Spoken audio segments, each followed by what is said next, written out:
The moment I found the folder, my hands stopped shaking. Everything before that, the confusion, the humiliation, the 2 nights I spent crying in a Marriott off the highway, it all suddenly made terrible, perfect sense. Let me back up. My husband and I had been together for 11 years, married for 8. We met at a friend's birthday party in Austin when I was 26, and he was 31. He was the kind of man who remembered your drink order after meeting you once. He brought my mother flowers the first time he visited her in Tucson. He cried at our wedding. Not a few polite tears, actually cried, the kind that makes the photographer quietly step back to give you privacy. For a long time, I thought that was the man I had married. His name is Owen. I should say that up front, because he doesn't deserve the protection of anonymity. We lived in a 4-bedroom house in Round Rock, a suburb north of Austin, that we'd chosen specifically because of the school district, even though we didn't have kids yet. We were still in the someday phase of that conversation. I was a licensed occupational therapist, working primarily with pediatric patients at a clinic 20 minutes from home. Owen ran a mid-sized commercial flooring company that his father had started in the 90s. He'd taken it over about 6 years into our marriage, right around the time things quietly, imperceptibly began to shift. I didn't see it at first. Or maybe I saw it and refused to look directly at it, the way you avoid staring at something bright because you know it'll hurt. He started working later, then traveling more. Houston, Dallas, San Antonio. Always for client meetings, always with reasonable explanations attached. He got quieter at dinner. Not cold exactly, just absent. Like he was physically present, but had checked out somewhere I couldn't follow. I told myself it was the stress of running the business. I told myself all owners go through this. I told my best friend Lena, who nodded along supportively and said, "Men get like that when work is heavy. Give him space." I gave him space. I gave him so much space that by the time I realized what I'd actually given him room to do, it was already too late. The night it ended started like any other Wednesday. I made pasta from scratch, which I only do when I'm trying. Homemade fettuccine with a brown butter sage sauce, the kind of meal that takes 90 minutes and fills the whole house with a smell that's supposed to feel like home. I'd bought good wine. I'd set the table properly. Not just plates dropped down, but actual cloth napkins, the candles we'd gotten as a wedding gift and never used. I don't know exactly why I did it. Looking back, I think some part of me already knew something was wrong and was trying to fix it the only way I knew how. Feed it, warm it, make it stay. Owen came home at 7:15 later than he'd said. He walked in, glanced at the table and said, "Oh, you cooked. Not, this looks amazing. Not, I'm so glad to be home. Just, oh, you cooked." I told myself he was tired. We sat down. He ate without really eating, moving things around on his plate the way my pediatric patients do when they're not hungry, but don't want to say so. He poured himself a glass of wine but barely touched it. I talked about a patient I'd had that week, a 7-year-old who had finally managed to tie her shoes after months of work, and I watched him not hear a single word of it. Finally, he set his fork down. "I need to say something." The pasta in my stomach turned to cement. "Okay," I said. He looked at his plate, not at me. "I've been doing a lot of thinking." "About what?" "Use." He finally looked up. His expression wasn't angry, wasn't sad. It was something worse than both of those. It was resolved. Like the decision had already been made, and this conversation was just the paperwork. "I don't think I can do this anymore." I put my fork down very carefully. "Do what, exactly?" "This, the marriage." The room got very quiet. Not peaceful quiet, the kind of quiet that follows something breaking. "Where is this coming from?" I asked. My voice came out steadier than I expected. "Because this morning you texted me about whether we needed more dish soap. This morning everything was fine." "Everything hasn't been fine," he said. "Not for a long time." "Then, why didn't you tell me that? Why didn't you say something? We could have gone to counseling, we could have." "I don't want counseling, Owen. I want a divorce." The word sat between us on the table like something dropped from a great height. I asked him if there was someone else. He said no. He was lying. I know that now, but in that moment, exhausted and blindsided and desperately wanting to believe that this was just a crisis we could survive. I let myself accept it. What followed was the part I still have trouble talking about, not because it was dramatic, but because it wasn't. He was so calm, so organized. He told me that he'd already looked into the process, that Texas law was straightforward, that we could keep things amicable. He used the word amicable twice. He talked about dividing assets like he was discussing a business transaction, which I suppose in some ways he was. He suggested I stay in a hotel for a few nights. Just to give us both space to breathe, he said. I didn't fight it. I was too stunned to fight anything. I packed a bag that night, toiletries, a few changes of clothes, my laptop, my phone charger. Owen sat on the bedroom chair and watched me pack with his hands folded in his lap, like a man waiting for a meeting to start. He didn't offer to help. He didn't say he was sorry. When I rolled my suitcase into the hallway, he said, "I'll have my attorney reach out next week." I looked at him. This man I had built a life with, had cooked for, had held when his father died, had driven at 2 a.m. to the ER when he thought he was having a heart attack, and it turned out to be a panic attack. And I didn't recognize him at all. I drove to a Marriott 11 minutes from our house. I know it was 11 minutes because I remember looking at the clock when I pulled out of the driveway, and again when I pulled into the parking lot, desperate to feel something concrete. In a moment when nothing felt real. I checked in. I went upstairs. I sat on the edge of the hotel bed in my work clothes, and I cried for 3 hours. The next morning, I called Lena. She was on my doorstep, my hotel room doorstep, inside 45 minutes with 2 coffees and a look on her face that said she was ready to go to war. I spent 2 days in that room. I talked to my mom, who was furious. I talked to Lena, who alternated between fury and practical advice. I started searching for a family law attorney in Austin. I made lists. Lists are how I cope. Things to figure out. Things to protect. Things to do next. And then I realized, on the morning of the 3rd day, that I had left something at the house. My grandmother's jewelry box. It sits on the top shelf of my closet. Small, wooden, painted pale blue, with a broken clasp that I've never had fixed because somehow it feels like fixing it would be wrong. Inside it are the only pieces of her I have left. A thin gold chain, her engagement ring, a cameo brooch that came over from Italy with her mother in 1947. Irreplaceable. Completely irreplaceable. I hadn't told Owen I was coming back. I still had my key. I parked on the street instead of the driveway, which I couldn't explain at the time. Some instinct, maybe. The house looked exactly the same from outside. The same terracotta pot of rosemary by the front steps. The same wind chime I'd bought at a farmer's market in Fredericksburg. Ordinary. Familiar. Like nothing had happened at all.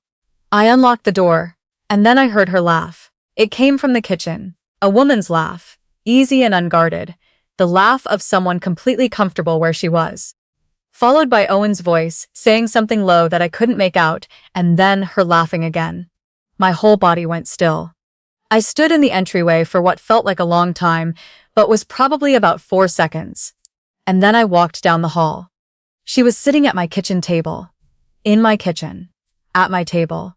Drinking from my coffee mug, the one that says Austin in the burnt orange University of Texas font that Owen had gotten me for my birthday 3 years ago. She was younger than me. I noticed that first, before anything else, the way you can't help but notice it. Maybe 30, 32. Dark hair. She was wearing an oversized flannel that I recognized as Owen's, the green one he'd had since before we were married. She saw me first. Her face went completely white. Then Owen turned around, and for 1/2 second, I saw something cross his face that I can only describe as the look of a man who knows exactly what he's done. "You weren't supposed to be here," he said. "I live here," I said. My voice was so calm it frightened me. Or I did. Nobody moved. The coffee maker finished its cycle and beeped twice into the silence. The woman set her mug down slowly. "I should go," she said to Owen, not to me. She didn't look at me when she said it. He nodded. She grabbed her jacket from the back of the chair, picked up a purse that was sitting on the counter, next to my stand mixer, and walked toward the door. As she passed me in the hallway, she kept her eyes on the floor. The front door closed. And then it was just us, standing in the kitchen we had picked out together, with the subway tile backsplash we'd spent an entire weekend arguing about because I wanted white and he wanted cream. And we'd eventually compromised on a very pale gray that we were both equally lukewarm about. "How long?" I asked. He crossed his arms. "It's not. Don't tell me it's not what I think, Owen. I walked into my house and found a woman wearing your shirt drinking coffee at my table." "Tell me how long," he rubbed the back of his neck, the way he always does when he's cornered. "I have watched that gesture for 11 years. "About 6 months, he said. "Try again." He looked at the floor. "Longer?" A pause. "About 14 months. 14 months. 14 months ago, we had gone to his cousin's wedding in Nashville. We had danced. He had spun me on the dance floor and said, right into my ear over the noise of the band, 'I really love you, you know that?' 14 months ago. Were you planning this?" I asked. "The divorce, was it planned?" He was quiet for a moment too long. That's when I noticed the papers on the desk in the corner of the kitchen. Owen had converted a section of our kitchen into a home office area during COVID and never gave it back. Usually it was buried under invoices and equipment catalogs. But that morning it was unusually organized. Neat stacks, a legal pad with handwritten notes, a manila folder. I walked toward it. "Those are just work things," he said too quickly. I opened the folder. It was not work things. Inside were financial documents, not business finances, personal ones. Our joint accounts with highlighted figures. A printed statement from a brokerage account I didn't recognize. Handwritten notes with our home's estimated market value and the outstanding balance on the mortgage. A list of assets. My car, his truck, the savings account we'd built over 8 years. And at the bottom, a typed letter from a family law attorney in Austin, dated 3 months ago. 3 months ago. He had been planning this for at least 3 months, probably longer. The paperwork was too organized for 3 months. My hands were not shaking, that surprised me. I would have expected them to shake. Instead, I felt something settle over me, cold and clarifying, the way an ice bath feels after you've been running in heat for too long. Sharp. Suddenly, completely awake. I took out my phone. "What are you doing?" Owen asked, protecting myself. I photographed every page, every number, every highlighted figure, every note he'd written in the margins. The attorney's letter. The brokerage statement with the account number I didn't recognize. All of it. "You don't need to do that," he said. His voice had changed. A moment ago he'd been controlled, distant, managing the situation. Now, he was watching me photograph documents, and the control was slipping. "I really do," I said. I went upstairs. See, I got my grandmother's jewelry box from the closet shelf. I also took my personal files from the filing cabinet in the second bedroom. Our tax returns for the past 7 years. My pay stubs, the deed documents, our insurance policies. Anything with both our names on it. Anything that told the story of the financial life we had built together. Owen followed me upstairs. He stood in the doorway while I moved through the room, watching. "You're making this more complicated than it needs to be," he said. I looked at him. This man who had planned my exit from my own marriage for months, who had brought his girlfriend into our house. Our bed, I realized, the thought arriving like a cold stone dropping into water. Who had told me there was no one else while she was probably already in his phone contacts under some innocuous nickname. "I'm making it exactly as complicated as it needs to be," I said. I left. In the car, I sat for a moment before starting the engine. My grandmother's jewelry box was on the passenger seat. The photos were on my phone. And something had changed inside me. Not healed, nowhere near healed, but shifted.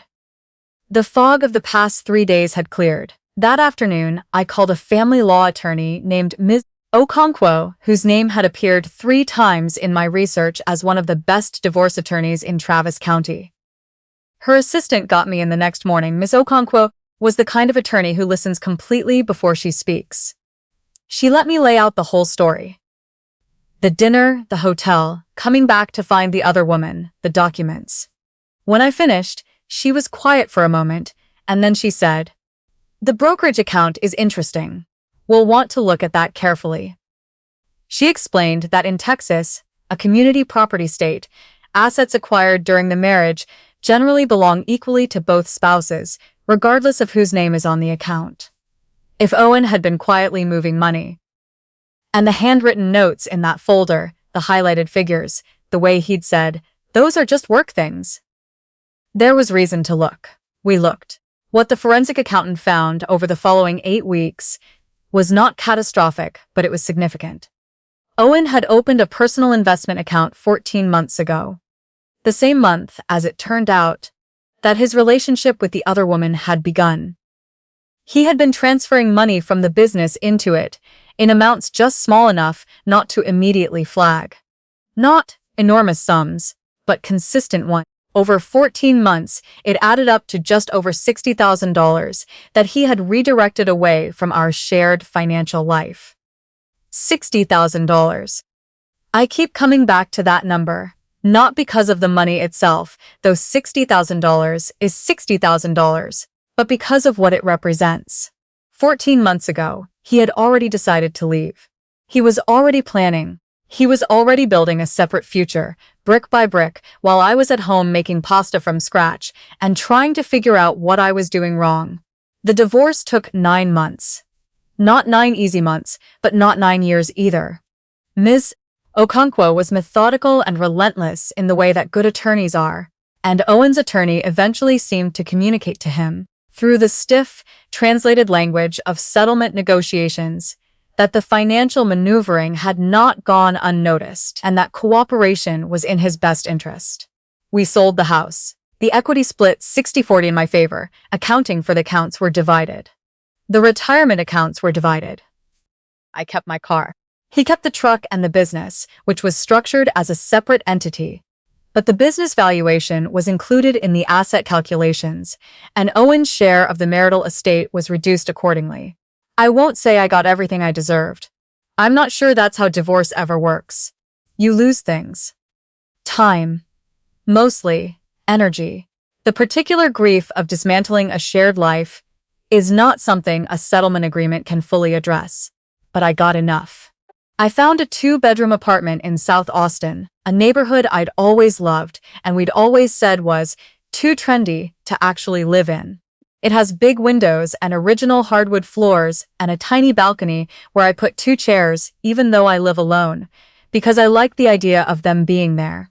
My grandmother's jewelry box is on the dresser in my bedroom.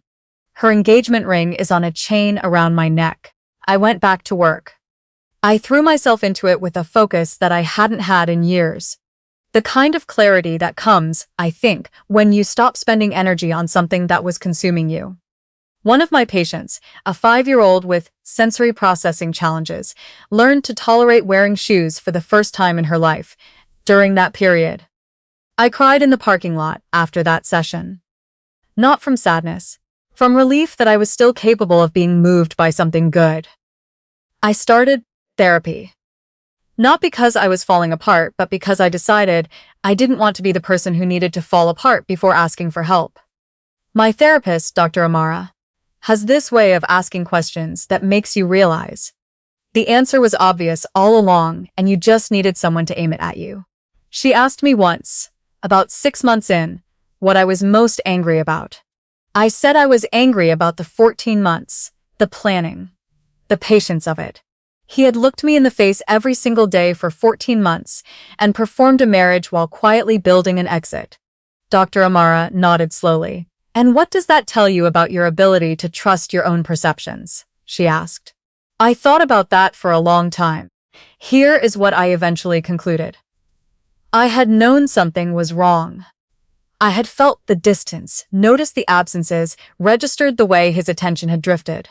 I had chosen to interpret those signs charitably because I loved him and because looking directly at the truth felt like too much to survive. But I survived it anyway. That's the thing nobody tells you about the worst moments. You imagine them as unsurvivable, and then they arrive, and you survive them, and that changes something fundamental in how you understand yourself. Lena threw me a dinner party the month I moved into the South Austin apartment. 8 people, my closest friends, good wine, and a chocolate cake with new chapter written on it in pink frosting, which was embarrassing and perfect. I stood in that small apartment with those people who had known me before Owen and would know me after, and I felt something I hadn't expected to feel for a long time. Something like, okay, not great, not healed, not over it, but okay. Owen and the woman from my kitchen, her name is Kelsey, I learned eventually, because in a city the size of Austin, things get around, are apparently still together. I don't know what she knows about how their relationship started, about the financial maneuvering, about the careful architecture of his exit strategy. That's not my concern anymore. What I know is this. He spent 14 months planning how to leave me, and in the end, the most important thing he forgot to plan for was that I would find out. He thought he was taking everything. The house, the savings, the future we had built. He thought he was leaving me with 2 suitcases and a hotel room, and no idea what was coming. But he left me something he didn't intend to. He left me proof. He left me documents. He left me the truth. And the truth, it turns out, was the most useful thing he ever gave me.